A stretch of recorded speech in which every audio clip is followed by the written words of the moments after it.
Hello everyone, welcome to the channel of Education World. Welcome to your class of Economics Government Budget. Last time बेटा हम लोगों ने government budget का meaning study करा था. आज हम लोगों ने जो करना है दैट इज गवर्नमेंट बजट के जो कंपोनेंट्स हैं वो क्या हैं. सो स्टार्ट करते हैं. गवर्नमेंट बजट की कंपोनेंट्स के साथ स्टार्ट करते हैं. दो तरह का बजट रहता है बेटा इसमें. एक रहता है रेवेन्यू बजट, एक रहता है कैपिटल बजट. अगर हम लोग रेवेन्यू बजट की बात करें तो दो तरह की रिसिप्ट्स होती हैं इसमें. एक रेवेन्यू रिसिप्ट्स जिसके दो आगे सब पार्ट्स हैं, tax revenue, non tax revenue और रेवेन्यू एक्सपेंडिचर. मतलब अगर आप बात करोगे रेवेन्यू बजट की तो उस पोर्शन में आपको स्टडी करने को मिलेगा रेवेन्यू रिसिप्ट्स और रेवेन्यू एक्सपेंडिचर. ठीक है. और रेवेन्यू रिसिप्ट्स जो हैं वो आगे दो तरह से है. एक है टैक्स रेवेन्यू, एक है नॉन टैक्स रेवेन्यू. ठीक है. फिर आपके पास एक चीज बचती है कैपिटल बजट. तो उसमें भी कैपिटल रिसिप्ट्स और कैपिटल एक्सपेंडिचर रहेगा.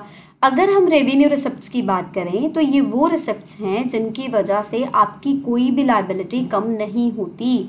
अगर आप ये क्रिएट नहीं होती. अगर आप ये कहो कि मैं शॉर्ट टर्म के लिए लोन ले रहा हूँ, गवर्नमेंट जो है वो लोन ले रही है, तो वो उसके लिए रेवेन्यू रिसिप्ट का पार्ट नहीं है.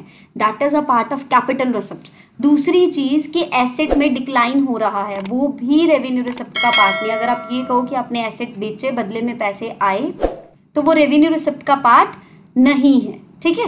सो एसेट में रिडक्शन भी नहीं होता. सो टैक्स रेवेन्यूज जैसे कि इनकम टैक्स हो गया, कॉर्पोरेशन टैक्स हो गया, स्पेशल असेसमेंट या एस्टेट वगैरह हो गया, ये सब हमारे लिए रेवेन्यू रिसिप्ट्स हैं. बट अगर हम खर्चा करते हैं ना, तो ना तो कोई एसेट बनता है, ना ही कोई लायबिलिटी डिक्लाइन होती है. कैपिटल बजट में भी इसी तरह से कैपिटल रिसिप्ट रहती है और कैपिटल एक्सपेंडिचर रहता है. जब हम कैपिटल रिसिप्ट की बात करते हैं तो आप लोन लोगे, आपकी लायबिलिटी क्रिएट होगी. आपके एसेट, आप अपना एसेट बेच दोगे, वो भी आपके लिए कैपिटल रिसिप्ट है, क्योंकि ये नॉन रेपिटेटिव रहती है और नॉन रूटीन होती है, जिसका मतलब ये है कि इट इज नॉन रेकरिंग. फिर उसके बाद में आता है कैपिटल एक्सपेंडिचर. या तो आपके फाइनेंशियल एसेट्स इंक्रीज हो जाएंगे या आपकी लायबिलिटी डिक्रीज हो जाएगी, उसको हम लोग कैपिटल एक्सपेंडिचर कहते हैं. जैसे आपने एसेट्स वगैरह खरीदे जो हैं, वो आपके लिए कैपिटल एक्सपेंडिचर का पार्ट है. फिर उसके बाद में अब हमने पढ़ना है कि बजट रिसिप्ट क्या रहती है, बजट एक्सपेंडिचर क्या रहता है. बेटा बजट रिसिप्ट जो है ना, वही दो तरह की है. कैपिटल वाली भी है एक, और एक रेवेन्यू वाली है. इसी तरह से जो आपका बजट एक्सपेंडिचर है वो भी दो तरह का है. एक जो रहेगा वो रहेगा कैपिटल एक्सपेंडिचर, दूसरा जो रहेगा वो रहेगा रेवेन्यू एक्सपेंडिचर. सो एक एक करके स्टडी करते हैं. अगर हम रेवेन्यू रिसिप्ट्स की बात करें तो रेवेन्यू रिसिप्ट से ना तो कोई लायबिलिटी बनती है, ना ही किसी तरह का एसेट बेचा जाता है. अगर आप अपनी प्रॉपर्टी बेच के या पब्लिक सेक्टर कंपनी बेच के, एंटरप्राइज बेच के अगर आप पैसा कमा रहे हो, तो वो कैपिटल रिसिप्ट है, क्योंकि वो एक ही टाइम आएगा. अगर आपने लॉन्ग टर्म के लिए लोन लिया है तो वो भी कैपिटल रिसिप्ट है, वो भी किसी तरह की लायबिलिटी क्रिएट नहीं कर रहा रेवेन्यू रिसिप्ट के होते हुए. ठीक है. सो रेवेन्यू रिसिप्ट्स में दो कंडीशन सेटिस्फाई होनी बहुत जरूरी है, कि ना ये लायबिलिटी क्रिएट करे, ना ही ये एसेट्स में रिडक्शन करे. तो ये रेपिटेटिव और रूटीन नेचर का रहता है. दूसरी चीज रहती है रेवेन्यू रिसिप्ट जो है वो दो तरह से है. एक होता है टैक्स रेवेन्यू, एक होता है नॉन टैक्स रेवेन्यू.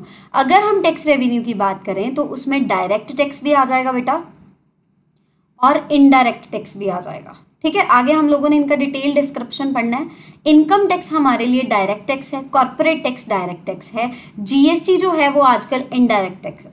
ठीक है. So what is tax. Tax की बात करते हैं. टैक्स क्या होता है, कंपल्सरीली जो पेमेंट करनी ही पड़ती है जब आप गुड्स और सर्विसेज में डील कर रहे हो या आप कुछ पैसा कमा रहे हो, उसके ऊपर आपने जो कंपल्सरीली पेमेंट करना है उसको हम लोग टैक्स कहते हैं. That is known as tax. Non tax revenue की अगर हम बात करें तो गवर्नमेंट जो है वो अगर अपनी कंपनीज के प्रोडक्ट्स बेच रही है, मतलब पब्लिक सेक्टर एंटरप्राइजेस में से प्रोडक्ट्स बेच रही है, गुड्स और सर्विसेज बना बना के बेच रही है, तो वो जितने भी पैसे कमा रही है वो उनका नॉन टैक्स रेवेन्यू है. सर्विसेज प्रोवाइड करने के बाद, सर्विसेज इन गवर्नमेंट ऑफिसेज में जो सर्विसेज प्रोवाइड की जाती हैं उसके लिए जो फी चार्ज किया जाता है वो भी किसका पार्ट है, नॉन टैक्स रेवेन्यू का. सो अब हम लोग बात करते हैं कि नॉन टैक्स रेवेन्यू के कंपोनेंट्स कौन कौन से रहते हैं. एक तो रहता है कमर्शियल रेवेन्यू.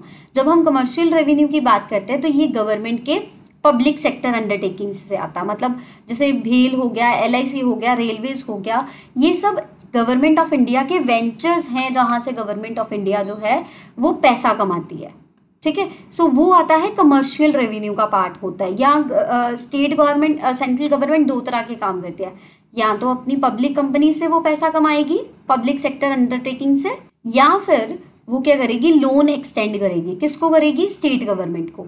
तो स्टेट गवर्नमेंट को लोन एक्सटेंड करके वो बदले में लेगी ब्याज, इंटरेस्ट, ब्याज जिसको बोलते हैं इंटरेस्ट, है ना। तो वो जो है वो किसका पार्ट बनेगा? कमर्शियल रेवेन्यू का पार्ट बनेगा। उसके बाद में चीज आती है कि कमर्शियल रेवेन्यू में हमारे पास एडमिनिस्ट्रेटिव रेवेन्यू रहता है, फीस जिसका पार्ट है ना। गवर्नमेंट अपनी सर्विसेज जो है वो सिटीजन्स को देती है, बदले में उनसे लेती है इंटरेस्ट या फिर फी।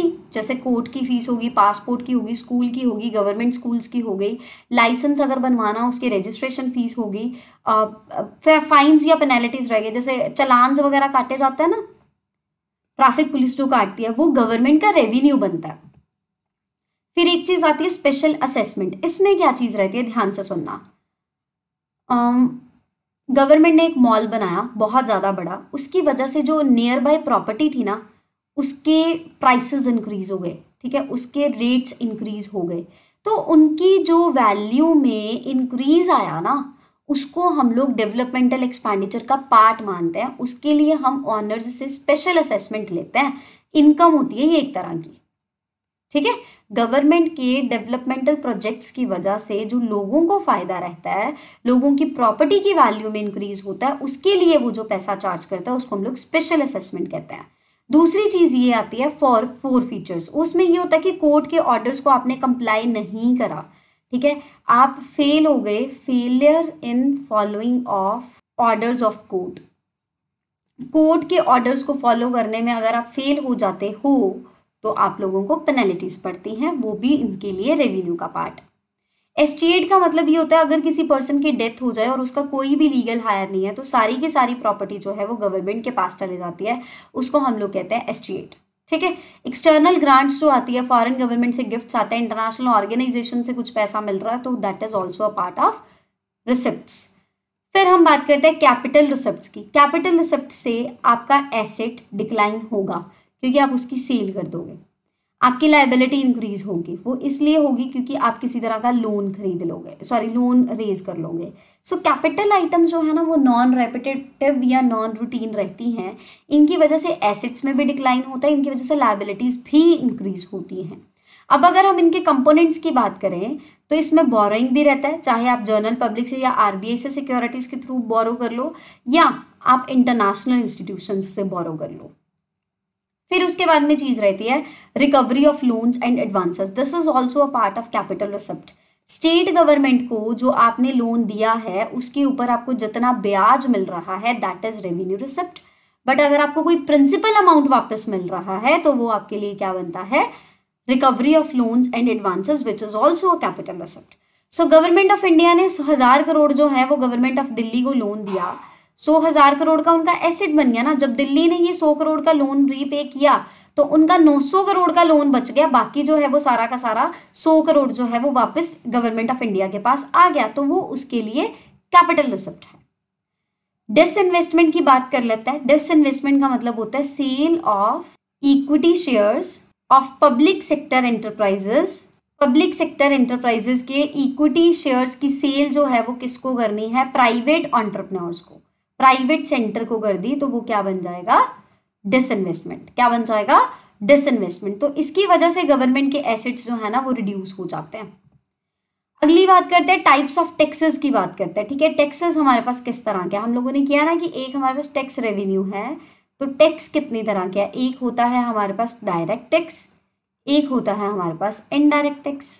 सो डायरेक्ट टैक्स की बात करते हैं जिसका बर्डन और लायबिलिटी दोनों ही एक पर्सन के ऊपर रहे। इम्पैक्ट ऑफ टैक्स और इंसिडेंस ऑफ टैक्स, उस पर्सन ने टैक्स पे करना है, वो भी उसी ने करना है, और उसका बर्डन भी वही बेयर करेगा, वो चीज होती है डायरेक्ट टैक्स। जैसे इनकम टैक्स है, आपने इनकम कमाई और आपने ही उसका टैक्स पे करना है, that is known as direct tax. So burden of tax borne by the person on whom it is imposed and cannot be shifted to other person। पर जो इनडायरेक्ट टैक्स रहता है ना, जैसे कि जीएसटी की बात कर लो, ये जो सेल्स टैक्स है ये आजकल जीएसटी बन चुका है। इसमें क्या रहता है कि सेलर टैक्स पे करता है, ठीक है। पर वो क्या करता है कि जो लाइबिलिटी है ना टैक्स की, है ना, जो बर्डन है टैक्स का कह लो, वो चार्ज कर लेता बायर से, है ना। जब हम लोग होटल में जाते हैं या रेस्टोरेंट में जाते हैं तो जितना भी बिल बनता है उसमें जीएसटी का अमाउंट एडेड होता है, वो हम लोग पे करते हैं, बट सेलर हमारे बिहाफ पे वो पैसा जमा करवाता है गवर्नमेंट के पास। सो डिफरेंट पर्सन के ऊपर देखो, impact of taxes on different person and incidence of taxes on different person, उस चीज को हम लोग कहते हैं इनडायरेक्ट टैक्स। फिर अब टैक्स रहता है एक प्रोग्रेसिव टैक्स। प्रोग्रेसिव टैक्स में ये क्या कहते हैं, अगर आपकी 1 लाख रुपए इनकम है, एग्जाम्पल दे रही हूँ बेटा मैं, आपको कोई टैक्स नहीं पड़ेगा। अगर आपकी 2 लाख रुपए इनकम होगी आपको 5% टैक्स पड़ गया। अगर आपकी 5 लाख रुपए इनकम होगी आपको 10% टैक्स पड़ गया। अगर आपकी 30 लाख रुपए इनकम होगी तो आपको पड़ गया 15% टैक्स। तो जैसे जैसे इनकम इंक्रीज होती जाती है टैक्स रेट भी इंक्रीज होता है, उसको हम लोग कहते हैं प्रोग्रेसिव टैक्स। क्या कहते हैं, प्रोग्रेसिव टैक्स। और इंडिया में यही सिस्टम है। फिर उसके बाद में आता है प्रोपोर्शनल टैक्सेशन। इसमें ये होता है कि टैक्स रेट सेम रहेगा, जिसकी जितनी इनकम उसके ऊपर उतना ही टैक्स रेट। जैसे अगर तुम 2 लाख कमा रहे हो तो 2 लाख का 10% 20,000 दे दोगे। अगर तुम 20 लाख कमा रहे हो तो 20 लाख का 10% तुम 2 लाख दे दोगे, ठीक है। अगर आप 30 लाख कमा रहे हो तो 30 लाख का 10% आप 30,000 दे दोगे। तो इसमें ये होता है कि थोड़ा सा ना नुकसान इस बात का रहता है कि अब देखो जो 30,000 कमा रहा है उसको भी 3,000 देना पड़ रहा, तो उसके लिए तो पीछे जो 27 बचा वो बहुत मुश्किल वाली बात है। सो प्रोपोर्शनल टैक्स में पुअर सेक्शन के ऊपर जो है वो बहुत ज्यादा बर्डन रहता है रिच सेक्शन के कंपैरेटिवली। फिर आता है रिग्रेसिव टैक्सेशन। बहुत अच्छे से एग्जाम्पल यहाँ पे दी गई है। लेवल ऑफ इनकम जैसे जैसे डिक्लाइन होगा, सॉरी जैसे जैसे इंक्रीज होगा, जैसे जैसे ये लेवल ऑफ इनकम इंक्रीज होगा वैसे वैसे टैक्स रेट डिक्रीज होगा। देखो जो ज्यादा कमा रहा है उसको टैक्स कम है, जो कम कमा रहा है उसको ज्यादा है, जो उससे भी कम कमा रहा है उसको भी ज्यादा है। सो रेट ऑफ टैक्स जो है वो धीरे धीरे कम होता है जैसे जैसे आप लोगों का इनकम इंक्रीज होगा।